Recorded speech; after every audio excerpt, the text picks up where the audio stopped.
Welcome to Casual Gaming.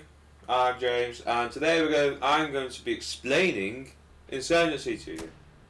So let's get started.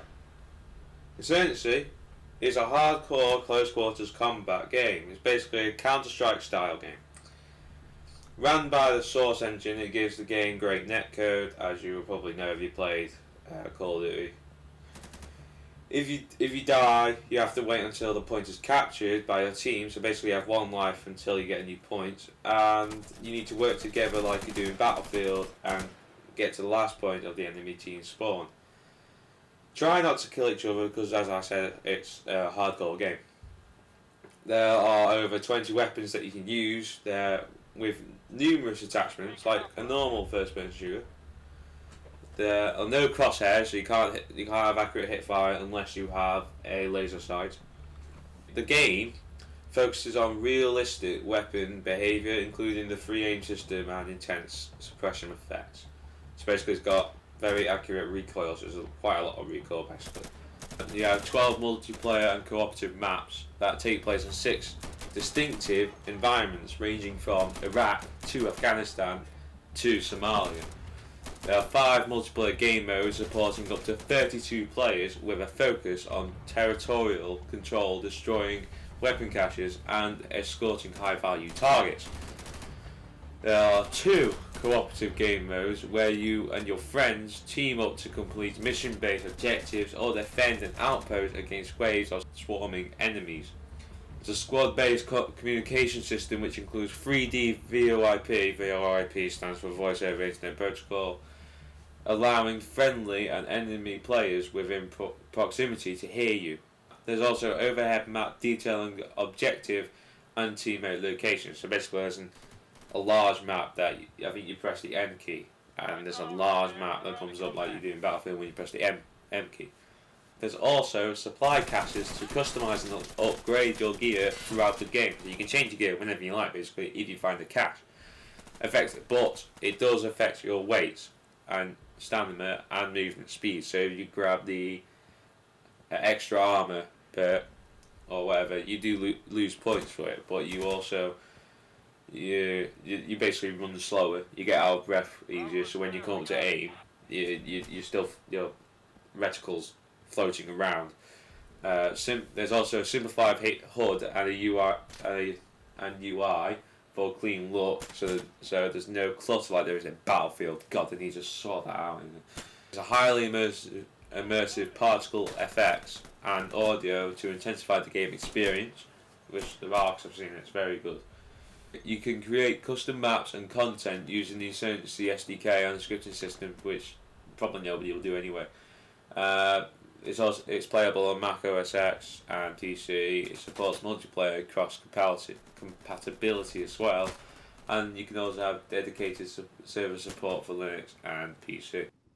Now I'm going to talk about the multiplayer game modes that they have in the game. There's 5 multiplayer game modes. No, sorry, there's 6 multiplayer game modes. The first one's called Skirmish, which is where there's 3 territorial objectives, which each team has a supply cache to protect. Teams gain extra reinforcement waves until their cache is destroyed. So basically, if one of your teammate dies, you have to wait till the rest of the team gets a point, and then that teammate basically respawns at the respawn point. When both teams have lost their caches and all reinforcement waves, it becomes a firefight match. As VIP, one team must escort their VIP player to the extraction point. Both teams only have 1 life per round, so coordination is paramount. The VIP is only armed with a silenced pistol, but can pick up a weapon from a fallen enemy or teammate. The third one's called Strike. This attack and defend mode has 3 weapon caches that must be discovered and destroyed. Blowing up a cache brings additional reinforcement and time for the attackers, while the defenders lose a reinforcement wave. So it's basically like Rush in Battlefield. It's also Search and Destroy. I'm not going to explain that because you probably know what that is. Firefight. There's the 5th one is Firefight. There are 3 territorial objectives in Firefight, 1 for each team plus 1 neutral objective. Each team only respawns when they secure an objective. If you secure all objectives or eliminate all enemy to win. Every life counts, making this a very suspenseful experience dependent upon teamwork. The last one is called Push, which is also like Rush. So the difference between Push and Strike is that you have to go in a certain order, and the defenders have a limited amount of respawns. There's one cooperative game mode which is called Checkpoint. Complete mission-based objectives in sequence against AI. So you can play AI enemy. It's great. You can train basically with the AI. Each successful objective will respawn anyone who was eliminated along the way. So yeah, there you go. It's $11.99 on Steam, and it probably about $14.99 in America. It's a Counter-Strike style game, so it's one shot kill basically. If you get shot, you're dead. You have to wait till you respawn, which will be probably a while. And I hope you enjoyed this. This is explained. Now you know what it is. You might as well go and buy it if you like it. If you like this gameplay, go and buy it. It's a good game. It's a very good game. Another thing I wanted to say is with the scopes, there's a 4x scope that you have. And unlike in other games, when you zoom in with a 4x scope or 3.4x scope, the outside of the scope also zooms in, which is very unrealistic if you think about it.